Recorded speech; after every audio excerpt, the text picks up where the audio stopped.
Good morning বন্ধুরা, কেমন আছো সবাই? আশা করি সবাই খুব ভালো আছো। আমিও ভালো আছি। আমার এক আকাশ স্বপ্ন চ্যানেলে তোমাদেরকে অনেক স্বাগত আর ভালোবাসা জানিয়ে আজকের ভিডিওটা শুরু করছি।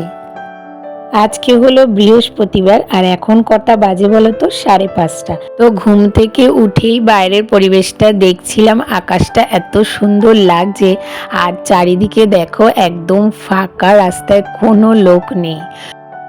আর ওইদিকে আমি উঠে ব্রাশ করতে করতে এদিকে রনও রেডি হয়ে গেছে, দেখো বেরিয়েও যাচ্ছে ওর কাজে, সকালবেলা বেরিয়ে পড়েছে। তো এবার আমি আমার কাজ শুরু করব, আর তার আগে তোমাদেরকে বলবো যে ভিডিওটা একটু স্কিপ না করে পুরোটা দেখার চেষ্টা করো, আশা করি তোমাদের ভালো লাগবে। তো এই যে আমি আমার কাজ শুরু করে দিলাম, আর প্রত্যেক দিন ঘুম থেকে ওঠা থেকে শুরু করে ঘর ঝাড়ার আগে পর্যন্ত আমাকে কি কি কাজ করতে হয় সেটা না প্রত্যেক দিন তোমাদেরকে ভিডিওতে শেয়ার করা হয় না, কারণ অনেকটা টাইম লেগে যাবে। তো আজকে ভেবেছি তোমাদের সাথে সেটাই শেয়ার করব। তো এদিকে দেখো প্রথমে আমি দাঁত ব্রাশ করে মুখ ধুয়ে নিলাম, আর তারপরে বারান্দায় দেখো কতগুলো জামা কাপড় মেলা রয়েছে। আসলে কি বলতো, কালকে না বাইরে আর কি বারান্দার বাইরে মেলেছিলাম জামা কাপড়গুলো, কিন্তু হঠাৎ করে বৃষ্টি নেমে যাওয়াতে আমি সব ভেতরে নিয়ে এসেছি, তারপরে দেখি কি বৃষ্টিটা আর হলো না, তো আর বাইরে বার করিনি। তো সেই জন্য এখানেই মেলা ছিল, সারা রাত ধরে শুকিয়েছে, আর তার জন্য না কালকে আর এই জায়গাটা গোছানো হয়নি। তো ওই জন্য এখন গুছিয়ে নিলাম বারান্দাটা। আর ঘর ঝাড়ার আগে সব জিনিস এলোমেলো থাকবে আর আমি ওর মধ্যেই ঘর ঝাড়বো, এটা না আমি ঠিক পারি না। তো সেই জন্য প্রত্যেক দিন ঘর ঝাড়ার আগে পুরো ঘরটাকে গুছিয়ে নিই, যা যা জিনিস নিচের দিকে থাকে সেই জিনিসগুলোকে ওপরে তুলে রাখি, যাতে ঘর ঝাড়তে গিয়ে আমার কোনো বাধা সৃষ্টি না হয়।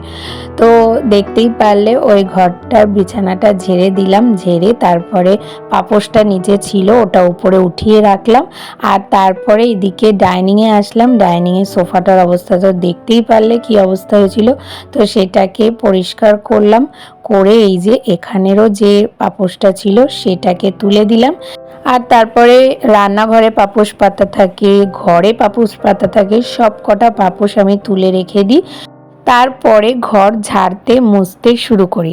আসলে কি বলতো, ঘর ঝাড়া মোছার সময় যদি কোনো জিনিস পড়ে থাকে তাহলে দেখবে ঠিকমতো ঝাড়া বা মোছা যায় না, আর যাতে কোনা কোনা আমি সুন্দরভাবে পরিষ্কার করতে পারি সেই জন্য এইভাবে কাজ করি।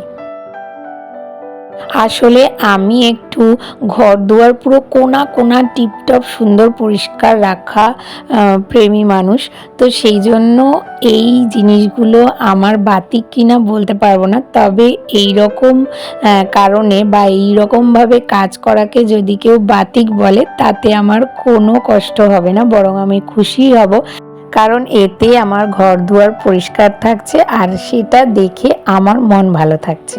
আর এটাই আমার কাছে সবথেকে বেশি জরুরি, নিজের মনকে ভালো রাখা। তো যাই হোক, ঘর ঝাড়ার আগে দেখতে পারলে যে এগুলো সব কটাকে ওপরে তুলে দিয়েছিলাম, এবার ঘর মোছার পরে এগুলোকে জায়গায় জায়গায় পেতে দেওয়া, এটাও কিন্তু একটা বড় কাজ।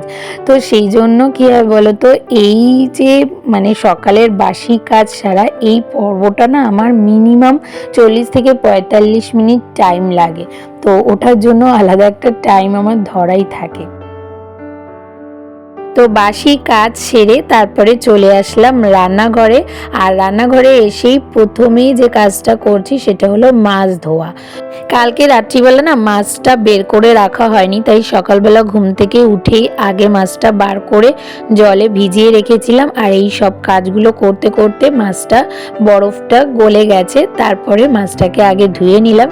আর মাছ ধুয়েই আমি বাসন মাজি, এটা তো তোমরা জানোই, কারণ আমার মা বলে মাছ ধুয়ে সাথে সাথে সাবান দিয়ে হাত ধুতে নেই, তো সেই জন্যই আর কি এই কাজ করি।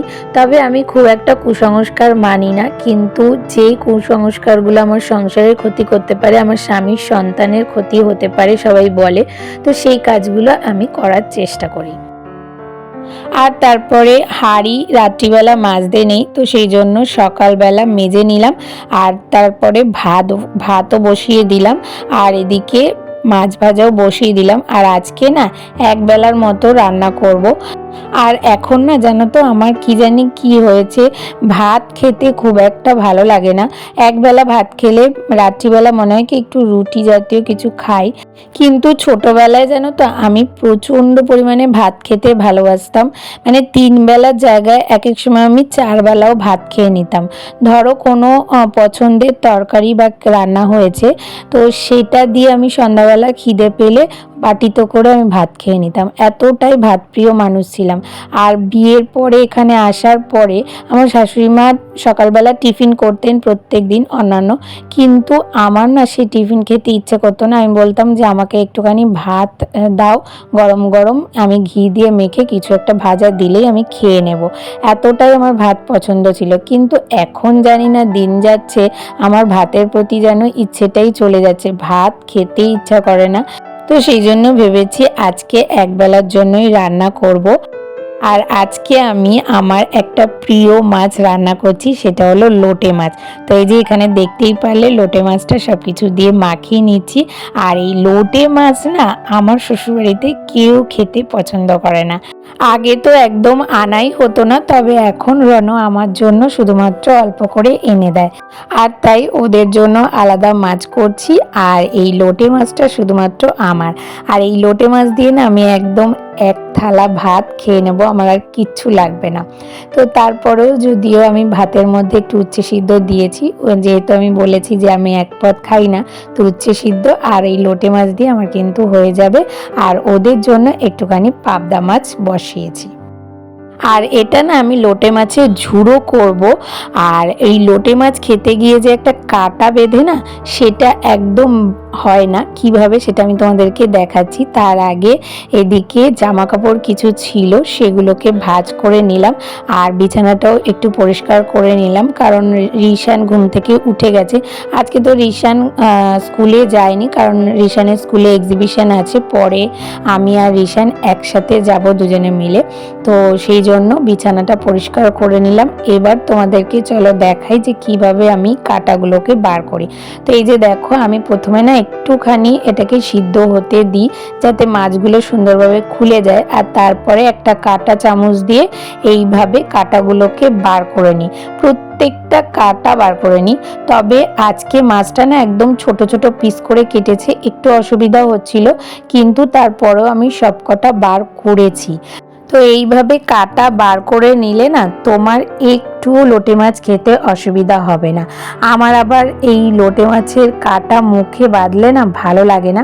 তো আগে তো এভাবেই খেতাম, কিন্তু একবার ইউটিউবে কোনো একটা ভিডিওতে আমি দেখেছিলাম যে এরকমভাবে কাঁটাগুলো বার করে দিলে নাকি একটুও কাঁটা তোমার মুখে পড়বে না। তো এই যে দেখো আমি সব কাঁটা কিন্তু একদম বার করে ফেলেছি, যা মানে যে কটা মাছের কাঁটা ছিল সব বার করে ফেলেছি। আর তারপরে এটাকে একদম ভালো করে কষিয়ে ঝুড়ো ঝুড়ো করে নেব। তো আমি এদিকে রান্না করছিলাম আর রিশানকে বললাম যে তুই একটুখানি ব্রাশ করে নে, কারণ স্কুলে যেতে হবে। আর স্কুলে না 8টা থেকে 10টার মধ্যে যে কোনো টাইমে যেতে পারো। তো আমরা 9টার দিকে যাব, তো সেই জন্য বললাম তাড়াতাড়ি করে রেডি হয়ে নে। আর ছুটির দিনগুলো একটু রিশানকে একা একা ব্রাশ করতে বলি। ব্রাশটা তো করতে পারে, আসলে মুখে না ও জল নিতে পারে না, তার জন্য ওকে একটা ছোট্ট গ্লাস দিয়েছি, ওটা দিয়ে ও মুখে জল নিয়ে কুলকুচি করে।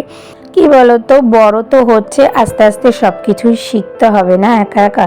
কতদিন বা সব কিছু সামলিয়ে আমি করতে পারবো। ছোট্ট ছিল যখন একদম, তখন তো করেইছি, কিন্তু এখন তো আস্তে আস্তে করতেই হবে, তাই না?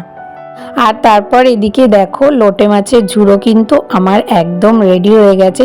তোমরা কেউ যদি এরকমভাবে কখনো না করে থাকো, একবার করে দেখতে পারো, দারুণ সুন্দর লাগে খেতে। তো লোটে মাছ হয়ে গেছে, ওইদিকে তো দেখতেই পেলে রান্না কমপ্লিট হয়ে গেছে। আজকে আর টিফিন কিছু করিনি, সবাই দই মুড়ি খেয়ে নেব। রিশানকেও দই মুড়ি খাইয়ে দিয়েছি। আর আমি তারপরে রান্নাঘর পরিষ্কার করে স্নানটা করে নিয়েছি, কারণ ওখান থেকে আসতে কতটা দেরি হবে, তো সেই জন্য স্নান করে নিয়েছি। পুজো দিইনি, পুজোটা রণ দিয়ে দেবে। আর এই যে রিশানকে রেডি করে আমি রেডি হয়ে একটুখানি আমি চিড়া দই খাবো, খেয়ে তারপরে বেরিয়ে যাব। আর তারপরে এই যে দেখো রিশানের স্কুলে চলে এসেছি। আর এখানে কি সুন্দর করে চারিদিকটা সাজিয়েছে জানো তো, প্রত্যেকটা ক্লাসের রোল নাম্বার ওয়াইজ, মানে কিছু কিছু রোল নাম্বার ধরে ধরে এক একটা থিম দিয়েছিল, সেই থিমে সবাই হাতের কাজ বানিয়েছে আর এগুলোই সুন্দর করে সাজিয়ে রাখা হয়েছে। আর এই যে দেখো এটা হলো আমাদেরটা, তোমরা তো দেখেইছো, আমি আগে দেখিয়েছি। আর এরকম থিমের অনেকেই বানিয়েছে, তো সবকটা এরকম পরপর রেখেছে। আর তারপরে এইগুলোর মধ্যে যাদেরগুলো খুব ভালো হবে তাদেরকে সার্টিফিকেট দেওয়া হবে। তো দেখো কি সুন্দর করে এক একজন করেছে, এত ভালো লাগছে সবার হাতের কাজগুলো, মানে দারুণ লাগছে।